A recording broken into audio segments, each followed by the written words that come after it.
buat teman-teman yang baru ikut ya, mungkin akan ada istilah-istilah yang agak bingung ya. Mulai dari systematic review itu apa, meta analysis itu apa, hingga forest plot itu apa.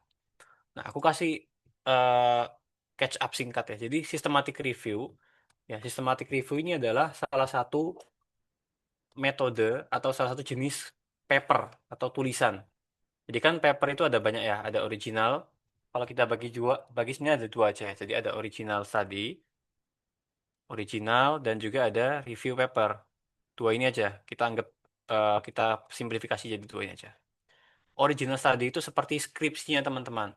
Kalau teman-teman di sini menulis skripsi, itu kan melakukan penelitian yang original gitu. Langsung ke tikus, langsung ke manusia dengan cara kuesioner, kemudian eh, mengambil data pasien dan seterusnya. Itu adalah original study. Begitu juga studi-studi yang teman-teman lihat di PubMed, Google Scholar, yang mereka itu melakukan eksperimen langsung ataupun mengamati langsung pada subjek, itu adalah original study. Nah, kalau studi review itu adalah studi yang hanya membahas paper-paper original yang sudah ada, gitu, mengkompilasi. Nah, ini adalah kompilasi. Itu adalah paper-paper review. Kalau ada kata sistematik di depannya, otomatis mereview paper-paper yang sudah ada atau original studies yang sudah ada secara sistematis. Nah, itu adalah systematic review in a nutshell. Systematic review ini nantinya dalam mereview original studies yang sudah ada, itu ada dua approach secara garis besar, yaitu secara kualitatif, kuali, dan kuantitatif atau kuanti. Gitu. Nah, kalau kualitatif ya kita hanya mengkompilasi dalam bentuk tabel misalnya, paper-paper yang sudah ada itu hasil-hasilnya seperti apa. Kemudian kita bikin diagram-diagram. Itu adalah kualitatif.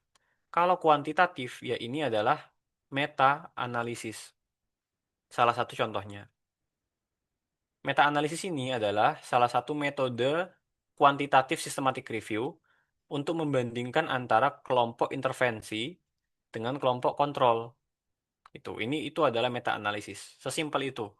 Ada dua grup A versus B.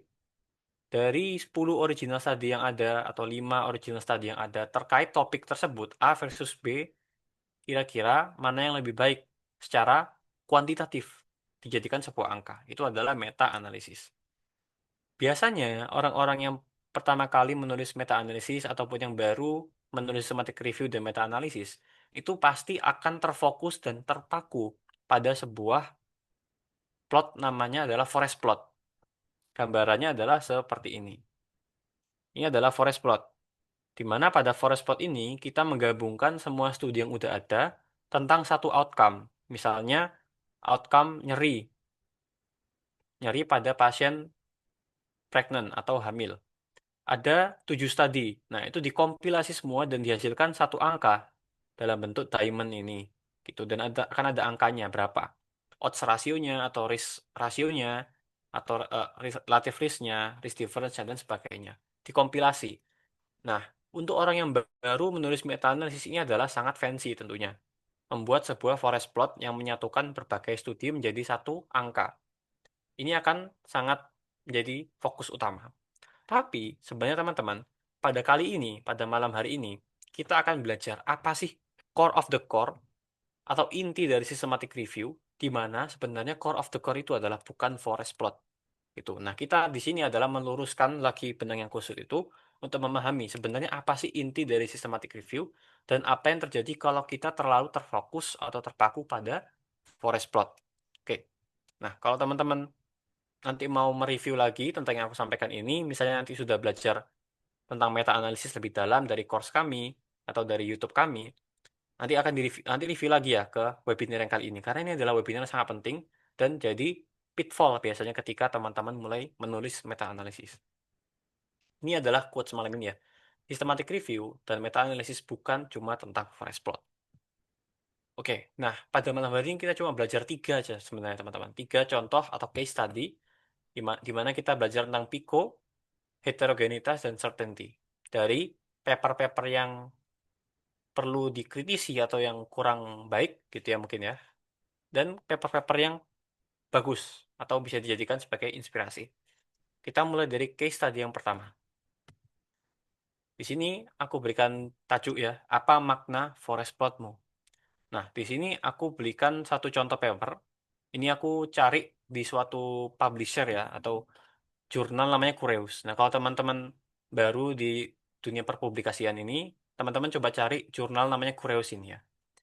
Jurnal Cureus ini unik, beda dengan jurnal-jurnal lainnya, di mana jurnal Cureus ini tidak ada peer review proses. Ini dari yang aku terakhir kali ulik tentang jurnal ini, dia itu nggak ada peer review proses. Jadi ketika teman-teman submit paper ke sebuah jurnal, itu pasti akan ada peer review proses. Jurnal teman-teman itu, selain dikritisi oleh editor, akan dikritisi oleh reviewer. Reviewer ini bukan bagian dari jurnal tersebut biasanya, tapi orang-orang yang bersedia untuk mereview paper teman-teman secara sukarela. Biasanya adalah orang-orang yang aktif di topik tersebut. Kalau misal teman-teman topiknya tentang kardiologi, biasanya akan dicarikan oleh jurnal tersebut. Jurnal tersebut akan meng-email orang-orang yang ahli di paper kardiologi untuk mereview jurnal tersebut, ataupun sesuai dengan kebijakan jurnal. Nah, Curious ini tidak ada peer review proses itu. Nah, ini menarik sebagai info teman-teman. Jadi kalau teman-teman mencari jurnal yang submit rate submission-nya cenderung diterima, itu Kureus ini. Tapi dia bayar, APC-nya besar. Tapi salah satu kritisnya juga katanya ya Kureus ini karena nggak ada peer review prosesnya, maka hasilnya banyak paper-paper yang perlu kita kritisi. Termasuk salah satunya adalah paper yang akan kita bahas kali ini. Kita coba buka ya. Oke, aku share screen internet. Nah,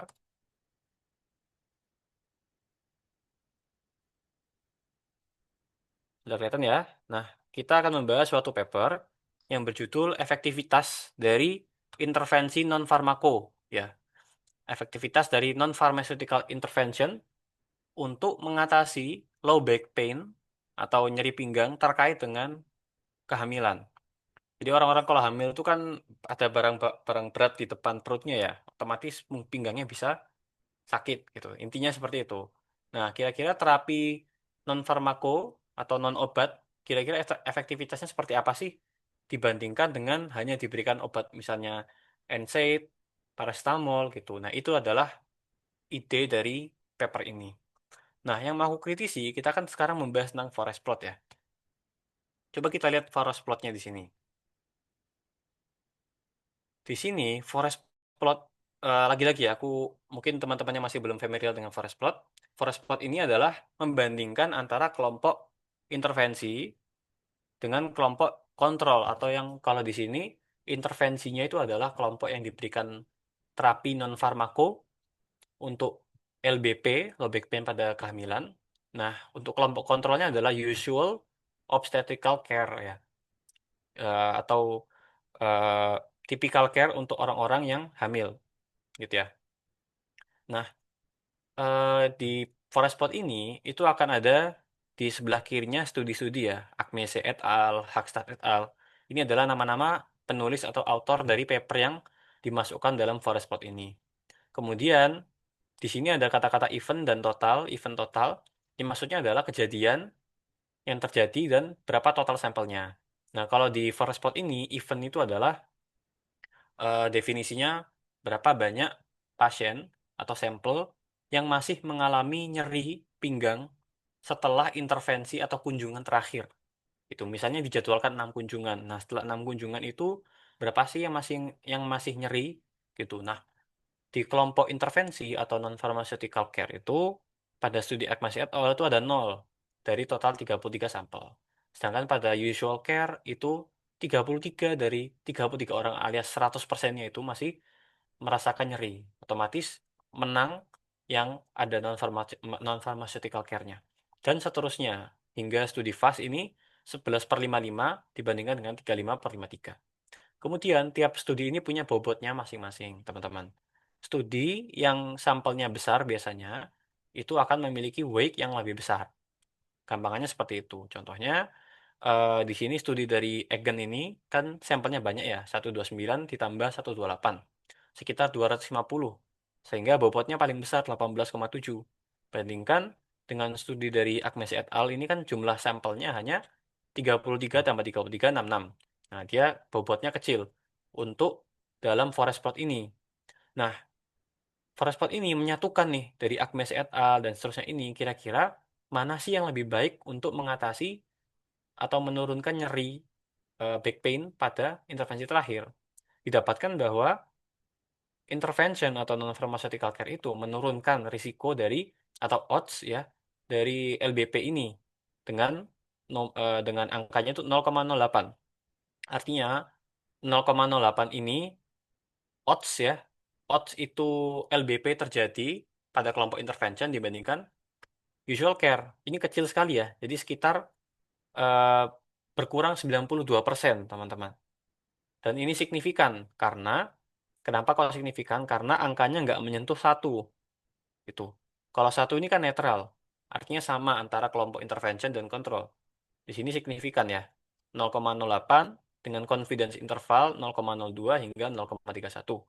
Itu artinya maksud dari confidence interval itu semisal analisis ini diulangi 100 kali, 95 dari 100 itu kira-kira angkanya akan di kisaran ini 0,02 sampai 0,31. Jadi non pharmaceutical care itu menurunkan risiko atau kejadian LBP itu 92%, atau bahkan 98 hingga 69%, kisarannya segitu. Nah, teman-teman, perlu kita kritisi ya forest plot ini. Kalau teman-teman lihat dari judul tadi, non pharmaceutical care untuk low back pain pada pregnancy. Kalau dilihat dari sudut pandang PICO, yaitu Population Intervention Comparison dan Outcome, population dari paper ini adalah orang yang hamil ya, orang yang hamil dan mengalami low back pain, betul kan? Jadi eh, paper-paper yang akan dimasukkan ke sini harus sampelnya itu mengalami low back pain dan hamil. Itu yang pertama. Interventionnya adalah non pharmaceutical care atau terapi non farmakologis. Comparisonnya atau pembandingnya adalah orang yang tidak diberikan non pharmaceutical care dan hanya diberikan terapi pada umumnya, obat-obatan. Dengan outcome-nya adalah kejadian low back pain di kunjungan terakhir. Titik kritis dari PICO atau topik yang sudah aku sebutkan tadi adalah pada interventionnya, non pharmaceutical care. Nah, definisi dari non pharmaceutical care ini apa? Apakah non pharmaceutical care itu misalnya terapi psikologis atau apakah exercise terapi atau mungkin terapi musik dan sebagainya. Nah, hal itu dijelaskan oleh penulis di tabelnya ini. Pasti akan dijelaskan ya di tabel pertama ini. Pada paper ini, sebenarnya systematic review-nya itu menginclude atau menemukan ada 13 studi nih. 13 studi tentang terapi non farmakologis untuk LBP pada kehamilan. Dan di sini dijelaskan apa saja terapi non farmakologisnya. Nah, ternyata kalau kita lihat-lihat itu beda-beda banget ya antar studi. Ada yang terapi non farmakologisnya itu water exercise. Water exercise ini mungkin maksudnya kayak berenang gitu ya. Kemudian exercise program, supervised exercise sama ya olahraga. Nah, ada yang lebih spesifik lagi, ada exercise dan neuroemotional technique, kemudian ada spinal manipulation neuroemotional technique, bahkan ada yang relaksasi otot menggunakan musik, kemudian juga ada yang menggunakan TENS ya. TENS ini kan lebih ke pakai alat gitu ya. Kemudian ada verum, ear, akupuntur dan sebagainya. Artinya sangat heterogen interventionnya. Nah, kenapa si author ini menyatukan semua itu dalam satu forest plot? Nah, itu pertanyaannya. Gitu. Jadi kan ada satu studi ini yang intervensinya adalah olahraga, ada satu yang menggunakan TENS. Itu kan kalau kita istilahnya not apple to apple itu. Nah, kalau forest plot ini menggabungkan semua itu dalam satu kesatuan, ya pantas aja heterogen sekali hasilnya. Kalau kita lihat di sini ada yang studinya itu odds rasionya 0,00, ada yang 1,10, ada yang 0,00, ada yang 0,16. Ini sangat jauh ya, apa namanya, istilahnya odds rasionya antar studi. Nah, bahkan nanti akan kita bahas ya di chapter kedua. Jadi ada indeks heterogenitas. Di sini 91% dari 100%. Nah, itu sangat tinggi heterogenitasnya. Ya, otomatis kita sebagai orang yang paham bahwa systematic review itu dimulai dengan PICO yang baik, ya ini berasal dari pikonya terlalu ambigu gitu. Interventionnya atau non pharmaceutical care-nya itu terlalu luas maksudnya gitu. Nah, kita kembali lagi ke poinnya. Nah, itulah yang aku maksud dengan apa makna forest plotmu. Jangan sampai kita itu sudah membuat forest plot tapi kurang bermakna karena pikonya tidak jelas. Itu. Kita maunya terapi non farmakologis, tapi apa non farmakologis yang seperti apa? Harus spesifik. Apakah maksudmu olahraga atau maksudmu berenang atau mungkin terapi musik dan sebagainya gitu. Nah, oleh karena itu, kalau kita kritisi paper ini, sebenarnya apa solusinya? Perbaiki pikonya lebih spesifik atau buat subgroup analisis. Tapi sebelum kita ke situ, nah ini adalah salah satu rekomendasi dari Cochrane ya. Nah, ini juga info buat teman-teman. Kalau nantinya teman-teman mau belajar lebih dalam tentang systematic review, salah satu resource online yang besar, maksudnya sangat kredibel untuk kita jadikan pegangan ya, klasik klasik resource lah istilahnya. Itu Cochrane Handbook ya. Jadi ada dua, Cochrane Handbook dan satunya adalah GBI. GBI eh, Evidence Synthesis Handbook. Nah, dua ini yang aku biasanya baca untuk dijadikan acuan kalau bingung tentang systematic review ya. Rajin-rajin dibaca ini, insya Allah paham tentang systematic review. Nah, ini adalah dari Cochrane Handbook ya. Mandatory, jadi wajib. Ini adalah statement yang wajib diikuti dalam menulis systematic review. Pastikan meta-analisis yang kamu buat atau forest plot yang kamu buat itu harus meaningful, bermakna, dan berarti. Gitu. Gimana caranya? Harus buat meta-analisis itu kalau dan hanya kalau partisipan atau populationnya, intervention, comparison, dan outcome-nya itu similar, sufficiently similar. Karena kalau nggak similar, kita itu kayak, ya tadi, nggak apple to apple. Meta-analisis dari studi yang terlalu diverse, itu akan misleading, gitu. Jadi kayak tadi, terapi non farmako itu efektif menurunkan low back pain hingga 92%. Tapi terapi non farmako yang mana? Apakah terapi yang exercise, terapi yang tense, dan seterusnya. Pastikan bermakna. Nah, kalau kita lihat dari paper yang ini, masalah utamanya adalah di PICO gitu.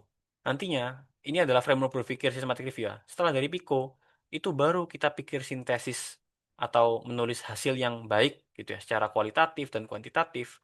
Kemudian nanti di chapter 3 kita akan belajar sekilas ya tentang certainty. Jadi eh, setelah kita buat forest plot, kita pastikan hasilnya itu meyakinkan gitu. Nah, tapi masalahnya paper ini itu dikritisinya mulai dari Pico-nya sudah interventionnya terlalu luas gitu. Sehingga jawabannya nggak bermakna. Systematic review-nya kayak ya kalau ini bicara secara ilmiah aja ya, nggak ada maksud gimana-mana. Nggak forest plot-nya itu nggak berarti apa-apa gitu. Kurang, kurang di dalam, kurang dieksplor. Gitu. Kalau Pico sudah salah, semuanya akan salah. Nah, solusinya gimana sih sebenarnya untuk paper tadi? Saran pertama itu Pico-nya dibuat lebih spesifik. Misalnya tadi kalau kita lihat sekilas dari table-tablenya, kan exercise program ya yang paling banyak, non farmako yang paling banyak. Ya sudah, buat systematic review tentang effectiveness of exercise program atau supervised exercise untuk menurunkan pregnancy related low back pain. Sudah, gitu aja. Itu akan bermakna pasti hasil dari uh, forest plotnya ataupun hasil kualitatifnya. Tapi kalau misalnya teman-teman mau membuat yang lebih luas kayak gitu, non pharmaceutical care untuk pregnancy related low back pain, itu nggak masalah juga. Yang penting dibuat subgroup analisis atau dibuat beberapa forest plot. Contohnya seperti apa? Nah, ini salah satu dari teman-teman yang ikut private coaching itu juga memiliki ide systematic review yang sama ya. Jadi, dia itu berencana untuk membuat CISREF meta-analisis tentang pengaruh stem cell pada ACL reconstruction. Nah, dia sudah membuat pikonya bagus ya, pengaruh stem cell, jadi interventionnya stem cell, kemudian populationnya itu orang yang mengalami ACL tear mungkin ya. Kemudian outcome-nya ya mungkin eh, kejadian ya mungkin saya kurang ini ya paham untuk papernya tentang ACL itu tapi mungkin ya recovery dari ACL-nya kemudian stabilitas dari ACL-nya dan seterusnya gitu kan outcome-nya. Nah, stem cell ini masalahnya adalah di interventionnya. Stem cell ini adalah banyak gitu. Stem cell itu ada yang berasal dari bone marrow, ada yang berasal dari adipose, gitu ya, dan seterusnya. Nah, dia tuh nanya di pertanyaan kedua, pertanyaan pertama ini ya, kira-kira penelitian yang dibuat apakah sebaiknya berfokus pada satu stem cell aja atau boleh meneliti lebih dari satu stem cell? Nah, itu persis seperti paper yang kita sebutkan tadi. Jawabannya, kalau yang kami sarankan, aku dan Nasim itu sarankan, mending dibuat aja subgroup analisis, seperti contoh paper yang di sebelah kanan ini. Jadi, ada subgroup analisis stem cell yang berasal dari adipose ya atau ASC ini, adipose stem cell, dimasukin ke sini studi-studinya, terus di rekap ya datanya, nanti otomatis akan terbentuk ini. Nah, kemudian yang bone marrow stem cell dibawa dibawa ke subgroup yang berbeda gitu. Namun memang untuk ya untuk subgroup analisis ini tetap ya per subgrupnya jangan hanya ada satu studi. Nah, ini kurang kurang recommended lah. Di sini kan untuk bone marrow stem cell-nya hanya ada satu studi gitu. Tapi setidaknya langkah yang baiknya adalah dia membuat subgroup analisis agar tidak mencampur aduk nih. Ada stem cell yang berasal dari adipose dan bone marrow dicampur jadi satu kan kita rancu ya, nggak clear. Ini hasilnya kira-kira bagus gara-gara yang adipose atau yang bone marrow nih, gitu. Nah, bisa teman-teman lihat di sini ya, untuk yang adipose dan bone marrow stem cell ternyata hasilnya mirip-mirip ya. Semuanya favors control gini, gitu. Nah, tapi intinya adalah yang mau chapter satu ini, forest plot itu nggak akan bermakna kalau dari pikonya sudah salah. Jadi pastikan di awal itu invest perhatianmu dan usahamu untuk refine dan memperbaiki Pico itu agar agar nanti hasilnya tidak sia-sia dan bermakna. Gitu. Itu adalah pembahasan pertama mengenai agar forest plotmu tidak sia-sia dan beyond the forest plot perbaiki dan perhatikan Pico. Population, intervention, comparison, dan outcome. Kemudian kita akan masuk ke case study 2, gimana agar forest plotmu tidak suspicious. Nah, ini masih menggunakan contoh paper yang sama ya. Jadi ini masih forest plot yang tadi, tapi kita berfokus pada heterogeneity atau ya kalau aku katakan di sini suspicious ya. Nah, selain dari kita kritisi sebuah forest plot itu berdasarkan tadi ya nature dari studi-studi yang di-include, kemudian dari Pico-nya, kita juga bisa dengan mudah mengidentifikasi adanya eh, concern ya terhadap suatu hasil forest plot itu menggunakan hasil yang ada di sini ya namanya adalah heterogeneity. Kemudian di sini ada tau square dan I square ini atau inconsistency index ini. Nah, itu bisa jadi kayak screening mudah kita agar mengetahui apakah ada yang namanya heterogenitas dari hasil itu, hasil yang sudah kita buat. Nah, apa sih sebenarnya heterogenitas itu? Jadi kan kita itu mengumpulkan beberapa studi ya teman-teman dalam sisref itu kita menginclude beberapa studi. Misalnya ada 5 studi. Nah, nggak mungkin 100% semua studi yang kita include ini sama. Sama plek. Meskipun kita sudah membuat sebuah kriteria PICO. Gitu ya. Kita juga sudah membuat inclusion kriteria. Kita sudah membuat exclusion kriteria. Nggak mungkin semuanya itu plek sama. Misalnya, ada satu studi yang dilaksanakan di Jepang. Ada satu studi yang dilaksanakan di Amerika. Ada satu studi yang usia rata-rata dari sampel yang di-include-nya itu lebih dari 65 tahun. Padahal yang lainnya di bawah 60 tahun gitu. Kemudian ada juga yang misalnya device-nya menggunakan agak berbeda gitu. Nah, nggak mungkin 100% sama. Nah, otomatis pasti ada yang namanya heterogenitas. Lawan katanya adalah homogenisitas. Homogenitas. Heterogen artinya ya studi-studinya ada perbedaan sedikit-sedikit. Nah, perbedaan tersebut ada tiga macam. Ada perbedaan klinikal, perbedaan metodological, dan perbedaan statistikal. Maksud dari perbedaan klinikal ini adalah misalnya dari usia, usia usia pasien yang ada di paper tersebut. Misalnya satu paper itu meneliti rata-rata pasien usianya itu sekitar 50 sampai 60 tahun. Ada satu itu dia elderly, 80 tahun ke atas gitu. Nah, dari usia. Kemudian jadi juga dari komorbiditas. Misalnya kita meneliti pasien akut coronary syndrome atau ACS.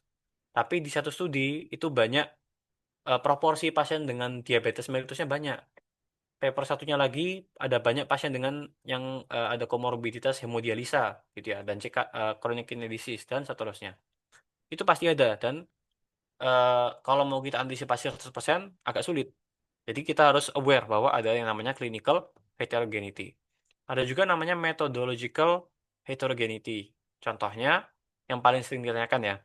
Dari studi yang kita include, misalnya ada 5 studi, itu 3 RCT, 2 observasional. Nah ini contohnya.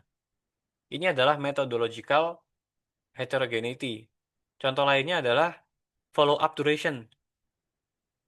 Ada satu studi yang nge-follow up-nya itu sampai 1 tahun untuk mortalitasnya atau kematiannya. Ada satu studi yang meng-follow up sampai 3 tahun, 2 tahun. Nah, tentunya akan berbeda untuk hasilnya nanti. Itu contoh methodological heterogeneity. Nah, ada yang disebut sebagai statistical heterogeneity. Sebenarnya statistical heterogeneity ini adalah konsekuensi dari tadi ini, methodological heterogeneity ataupun clinical heterogeneity, ataupun dua-duanya. Nah, kita bisa mendeteksi statistical heterogeneity itu dan kita jadikan sebagai screening heterogenitas secara umum, ya pakai tadi nih, tau square dan I square ini, inconsistency index. Nah, gampangannya, alurnya gini aja, kita mendeteksi heterogenitas itu. Lihat dari I kuadrat tadi, kalau lebih dari 50% ini sudah moderat ya. Kalau di Cochrane, itu lebih dari 60, lebih dari 40 itu kita pokoknya mulai aware lah ada heterogenitas. Apalagi kalau di atas 75%. Kemudian juga key testnya, P-nya ini di bawah 0,1. Nah, ini bahkan heterogenitasnya di bawah 0,0001. Ini sangat heterogen sekali. Nah, kalau sudah di bawah 0,1 itu kita harus aware ya. Kemudian juga forest plot. Overlap confidence intervalnya seperti apa? Nah, coba maksudnya seperti apa? Overlap confidence interval itu maksudnya itu ini. Kita kan ada kotak dan garis ini ya. Ini adalah hasil per studinya. Kotak ini adalah anggaplah sebagai rata-ratanya gitu ya, titik tengahnya. Kemudian garis ini adalah confidence intervalnya. Nah, misalnya studi dari Keskin ini ya, dia itu, oh jangan yang ini deh, yang Lee Chiardon ini. Ya, non-pharmaceutical care itu odds rasionya 0,16 dengan confidence interval 0,07 hingga 0,40. Artinya, non-pharmaceutical care ini menurunkan risiko 1 dikurangi 0,16, yaitu 84% ya LBP ini. Titik tengahnya dengan rentang antara 0,07 sampai 0,40 ini. Ini adalah hasil dari studi Richardson. Tapi hasil dari FAS itu 0,13 ya, bukan 0,16. Kalau Egen dia 0,83. Nah, ini tuh bisa kita secara visual, ya kita lihat overlap nggak hasil-hasilnya ini. Secara sekilas ini hasilnya sangat tidak overlap ya. Ada studi yang jauh di sini 0,00, ada yang 0,0 sini 0,00, ada yang di satu netral, ada yang di dekat satu netral juga, ada yang di sini dekat 0,16 0,13 ini. Jadi sangat heterogen ya. Secara visual saja sudah kelihatan betapa heterogennya hasil studi-studinya. Nah, itu jadi teman-teman deteksi heterogenitas itu dengan cara tentunya saat awal tuh kita sudah bisa antisipasi kok dari clinical dan methodological heterogeneity itu. Kalau misalnya teman-teman yang membuat idenya dan men-search preliminary research pasti tahu kok eh, anticipate adanya heterogeneity. Tapi kalau sudah istilahnya udah mengolah hasilnya, nah kita bisa deteksi itu dari tadi I-squared, key test, dan hasil forest plotnya. Langkah pertama yang harus teman-teman lakukan adalah periksa kesalahan data. Siapa tahu ada salah input ya. Salah input. Nah, kemudian ganti, kalau masih heterogeneisnya tinggi ya, ganti modelnya dari fixed effect ke random effect. Nah, ini udah mulai agak, istilahnya agak sulit ya. Kalau mungkin teman-teman masih belum mengikuti course kami atau memahami tentang meta-analisis dan systematic review, nanti akan kita singgung sekilas saja. Nah, kemudian kalau sudah diganti jadi random effect nih, tapi kok masih heterogenitasnya terlihat tinggi, ganti ke efek measure yang lebih tepat. Nah, ini juga kita bahas di course kami. Contohnya, misal teman-teman salah nih, kurang tepat menggunakan measure effect mean difference. Bisa coba ganti ke standardized mean difference. Gitu. Atau mungkin kurang tepat malah menggunakan OR, padahal seharusnya menggunakan RR, gitu ya, relative risk, dan seterusnya.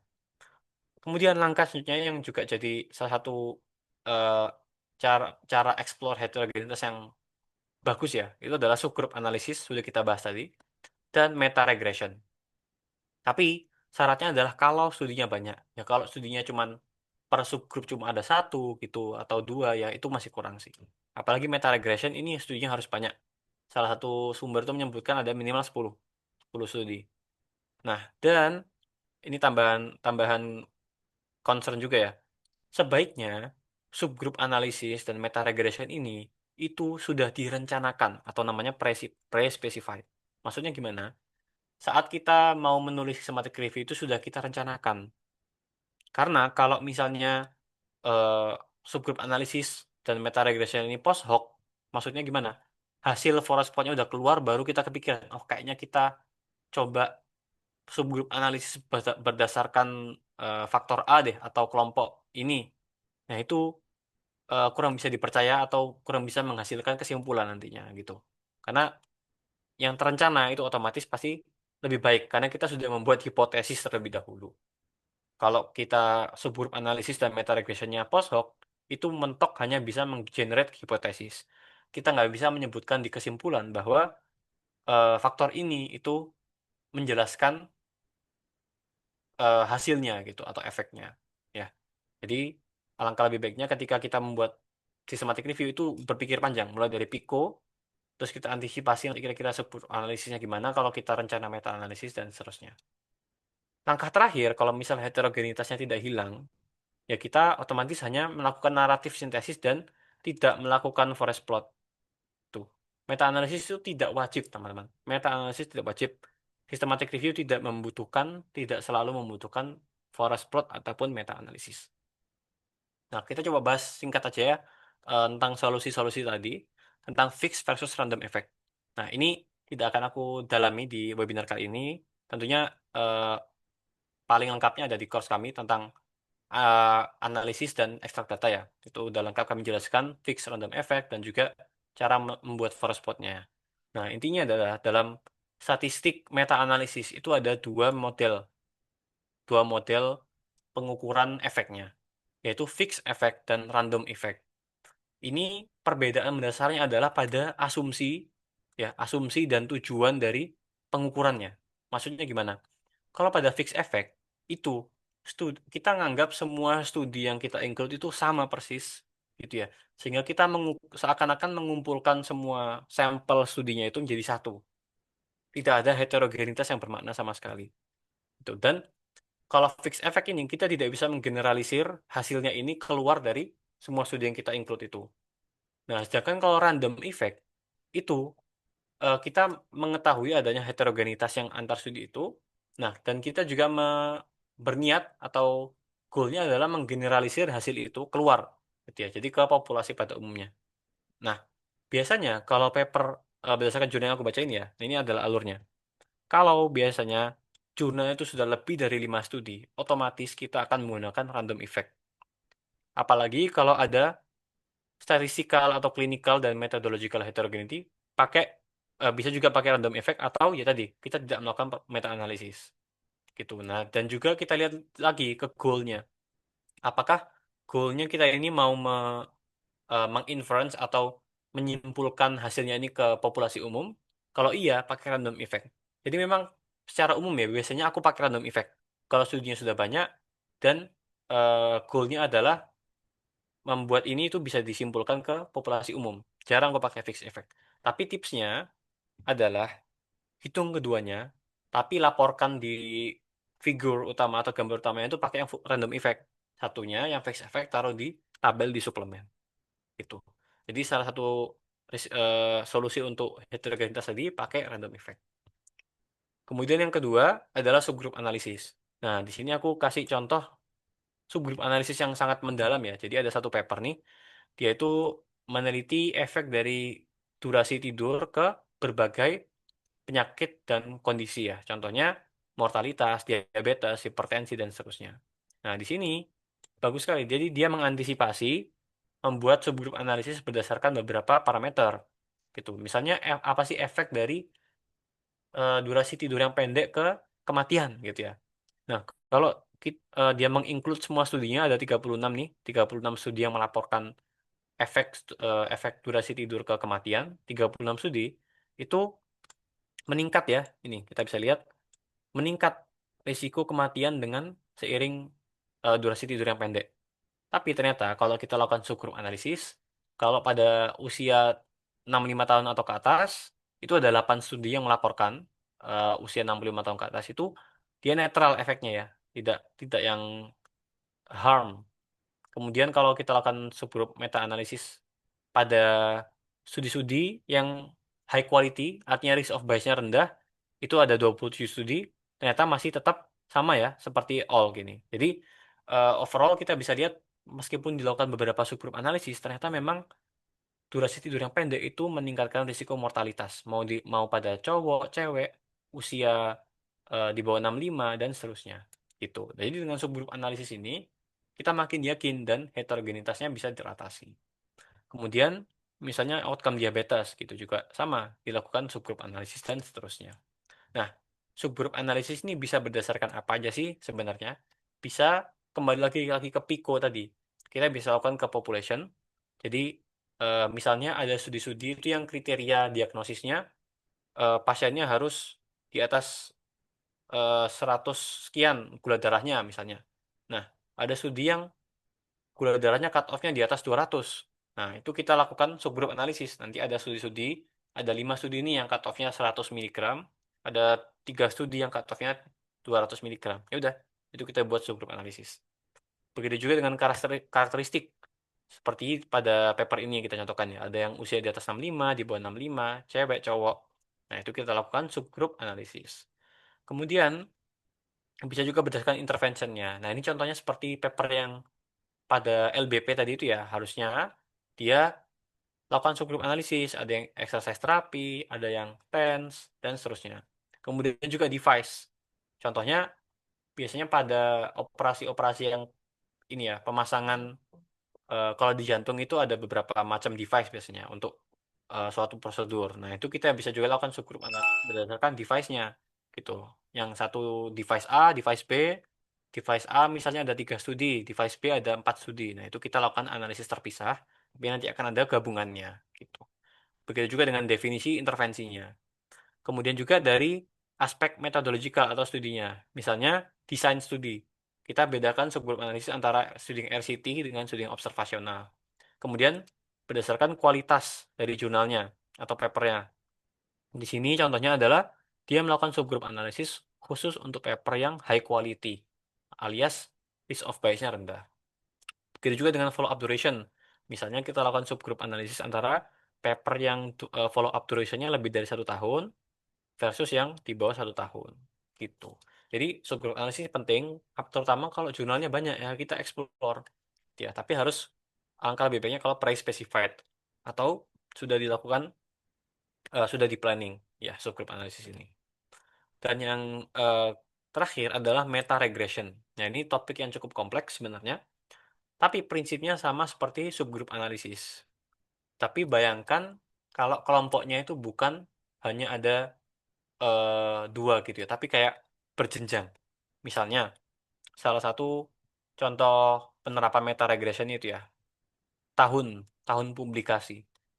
Ini tahun publikasi ini adalah biasanya dijadikan salah satu meta regression ya untuk studi-studi yang prosedural. Misalnya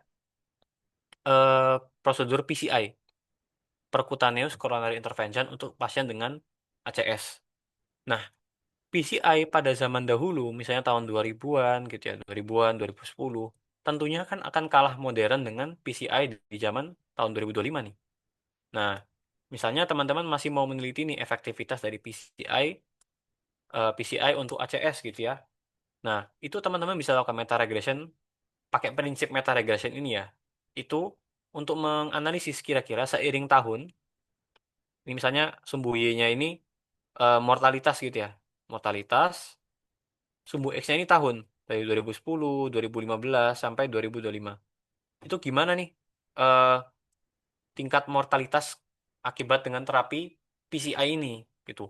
Nah, logikanya biasanya akan meningkat seiring tahunnya. Jadi tahun 2010 mungkin mortalitasnya tinggi nih, tapi lama-lama akan turun 2025. Nah, kalau contoh di paper ini, kita coba buka ya. Kita juga bisa menggunakan meta regression ini untuk semacam mirip dengan prinsip dengan subgroup analisis, tapi ada banyak papernya dan ada beberapa kelompok gitu. Nah, kita coba lihat ya. Nah, judulnya dulu. Jadi ini adalah meta regression untuk mengetahui kira-kira pasien mana yang paling mendapatkan manfaat dari dual antiplatelet setelah stroke. Jadi kalau orang setelah stroke kan diberikan antiplatelet dua ya, aspirin dan clopidogrel anggapannya gitu ya, atau P2 ya 12 inhibitor. Nah itu kira-kira karakteristik pasien yang seperti apa, atau kondisi seperti apa yang bisa menimbulkan benefit atau manfaat paling baik untuk pasien. Nah kita langsung ke meta regressionnya aja. Jadi di paper ini ditemukan bahwa salah satu eh, trennya adalah semakin cepat pasien itu diberikan di APT, itu akan semakin tinggi benefitnya. Nah, kita lihat di sini, seperti kata eh, ini ya, di tulisannya ini, bentar kita cek. Nah, ini. Nah, ini, symptom, symptom onset to enrollment time. Maksudnya seperti apa? Misalnya ada pasien nih, stroke ya, stroke pada hari Senin. Kemudian dia itu di-enroll atau dimasukkan dalam studi ini, dalam studi yang di-include dalam systematic review ini tuh jaraknya berapa hari gitu. Nah, otomatis kalau dia di-include-nya dalam 3 hari, dia kan berarti kan baru diberikan di APT-nya itu dalam waktu 3 hari itu.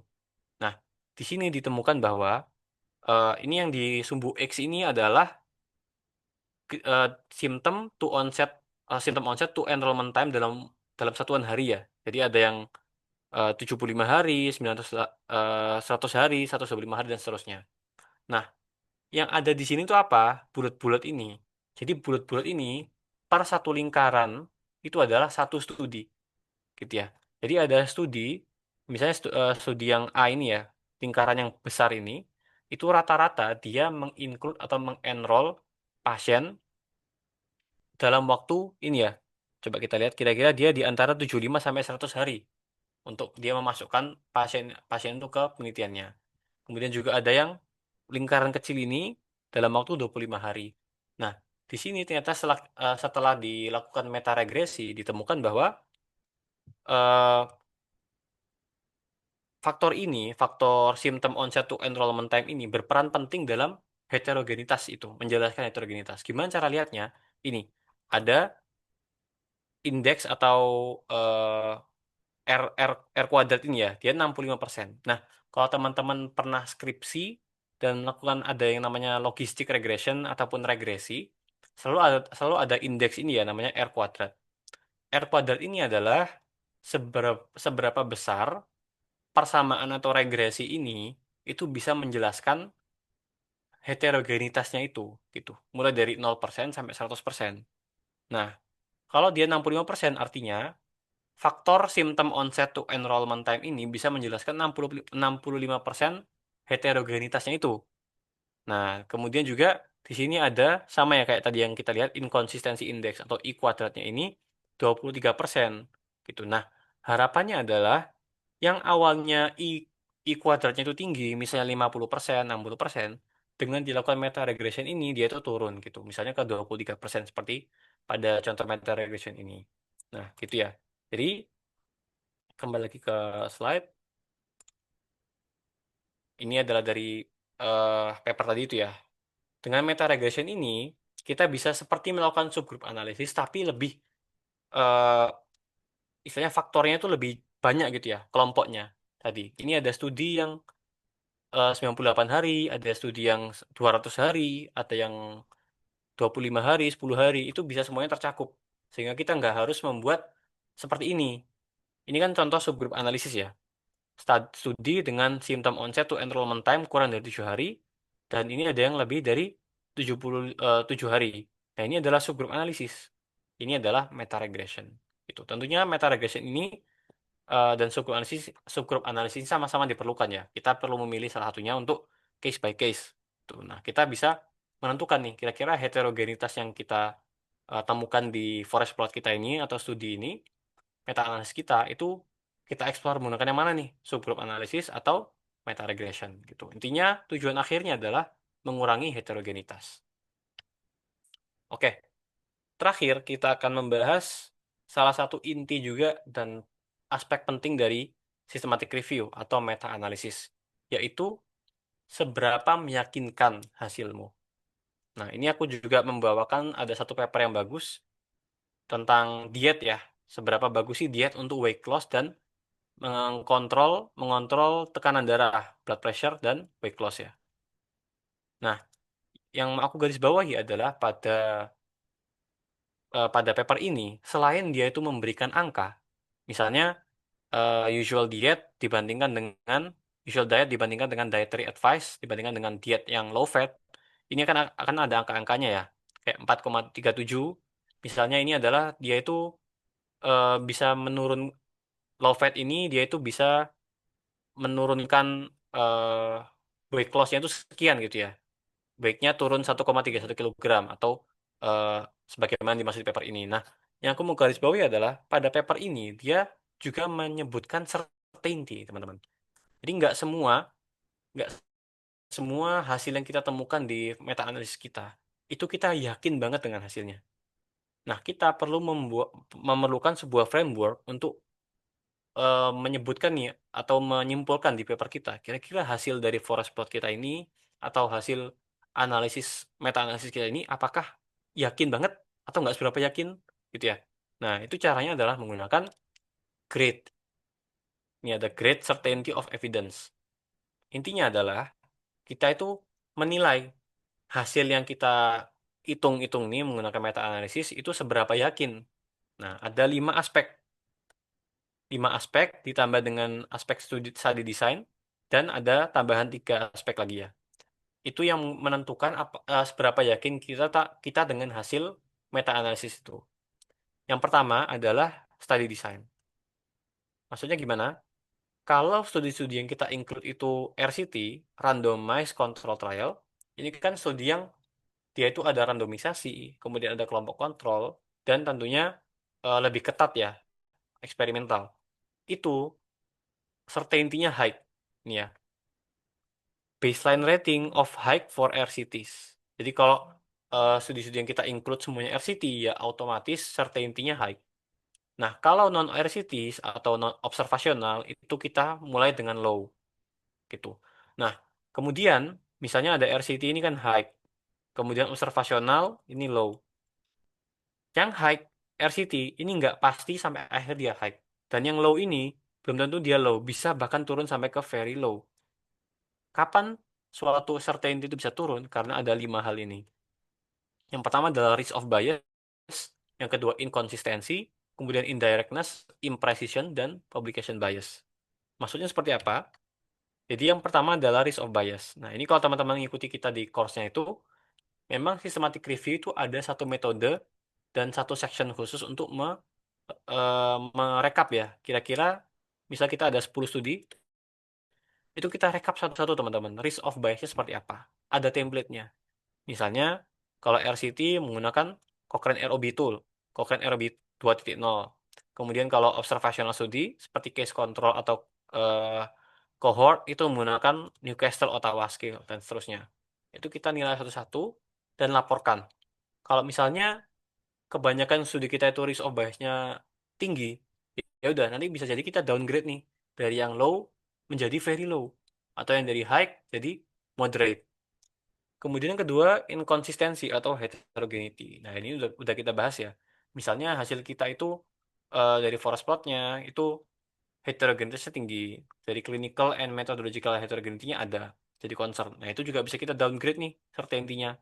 Dari yang high menjadi moderate, yang low bahkan jadi very low. Kemudian yang ketiga indirectness. Indirectness ini contohnya seperti eh, yang tadi, yang non pharmaceutical itu ya. Nggak, nggak spesifik. Jadi Pico-nya ngomong apa, forest plot-nya ngomong apa. Itu misalnya non pharmaceutical semuanya dibahas gitu, eh, nggak ada yang jelas, yang direct. Misalnya exercise program untuk low back pain pada pregnancy related. Itu kan direct ya, jelas. Nah, kalau nggak nggak menjawabnya itu nggak langsung, nggak spesifik. Nah, itu juga bisa kita downgrade certainty-nya dari low bahkan jadi very low. Kemudian juga imprecision. Imprecision ini adalah maksudnya kalau kita lihat di forest plot tadi kan ada confidence interval. Nah, kalau confidence intervalnya itu luas banget, itu artinya hasilnya itu tidak presisi dan eh, tidak sempit ya confidence intervalnya, tidak meyakinkan. Jadi sehingga kita bisa melihat dari forest plot itu apakah confidence intervalnya lebar atau sempit itu menjadi salah satu pertimbangan untuk certainty. Dan yang terakhir adalah publication bias. Publication bias ini juga salah satu section khusus ya di systematic review, di mana kita bisa melakukan beberapa statistik, analisis statistik seperti back and Ecker test. Nah, itu kita juga bahas di course untuk mengidentifikasi nih, adakah bias publikasi. Maksudnya apa sih bias publikasi itu? Prinsip dari systematic review adalah kita bisa menginclude ya semua publikasi ataupun paper yang menyebutkan outcome yang kita harapkan, PICO yang kita harapkan itu. Nah, misal kita miss nih, ada paper-paper yang nggak kita include, nah itu adalah namanya publication bias. Karena dari searching kita itu tidak bisa menjaring paper-paper tersebut. Nah, ada satu dan atau ada beberapa ya analisis statistik yang bisa mengidentifikasi nih kira-kira apakah ada chance untuk publication bias tersebut. Nah, dari 5 aspek ini itu semuanya kita nilai satu-satu nih dan kita tentukan apakah ada serious concern atau ada very serious concern gitu ya. Nah, kalau ada serious concern itu bisa kita turunkan satu level. Misalnya dari moderate ke high, sorry, dari high ke moderate atau dari low ke very low. Kalau very very serious concern itu bahkan bisa dari high langsung turun ke low. Itu karena ada macam-macam, mungkin risk of biasnya tinggi atau heterogeneity tinggi dan seterusnya. Nah, untuk menentukan ini serious concern atau very serious concern itu kompleks ya, dan teman-teman perlu pelajari di handbook ini atau sebagaimana yang kami sudah terangkan di kelasnya itu. Dan juga selain ada reasons untuk mendowngrade certainty, juga ada reasons untuk mengupgrade certainty. Misalnya, large magnitude of effect. Misalnya, contohnya merokok. Merokok itu meningkatkan risiko kanker paru berdasarkan meta-analisis ya, misalnya 20 kali lipat. Ya, tentunya ini sangat meningkatkan ini ya certainty kita tentang wah rokok ini berbahaya gitu karena eh, efeknya sangat tinggi gitu magnitude of efeknya 20 kali lipat odds rasionya ataupun relative risk-nya. Kemudian dose response, misalnya ada obat anti nyeri nih, obat anti nyeri kita lakukan meta analisis gimana efektivitasnya.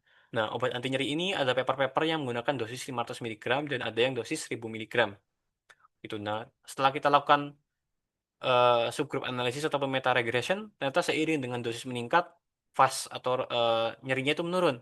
Nah, itu juga mengupgrade evidence quality ataupun certainty-nya. Dan yang terakhir adalah confounding factors. Itu misalnya gini, merokok itu kan meningkatkan risiko kanker paru. Nah, misalnya kita melakukan meta analisis, ditemukan bahwa merokok itu meningkatkan risiko kanker paru pada usia 35 tahun, bahkan 40 tahun. Nah, usia itu kan merupakan confounding faktor atau faktor perancu untuk kanker, gitu ya. Kanker itu kan biasanya dipengaruhi usia juga. Nah, tapi ternyata merokok ini meningkatkan kanker walaupun pada usia muda, ya, sekitar 35 sampai 40 tahun. Nah, apalagi kalau dia itu usia 60 sampai 80, tentunya akan makin tinggi.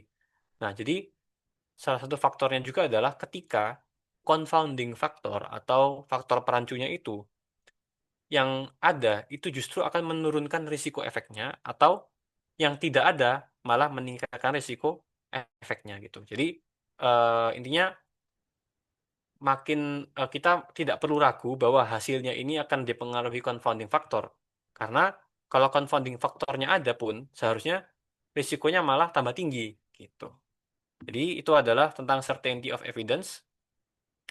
Jadi frameworknya kesimpulannya adalah bukan forest plot, teman-teman. Inti dari sebuah systematic review. Systematic review juga intinya bukan adalah meta-analisis.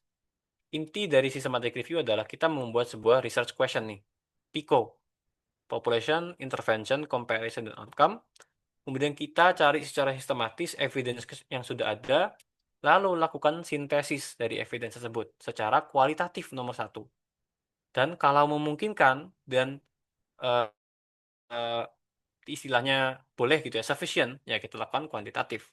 Dan yang terakhir, pembaca itu nggak cukup kalau hanya membaca hasil, tapi harus meyakinkan hasilnya gitu dengan cara kita paparkan nih bahwa risk of biasnya rendah, kemudian konsisten, direct, presisi, dan tidak ada publication bias.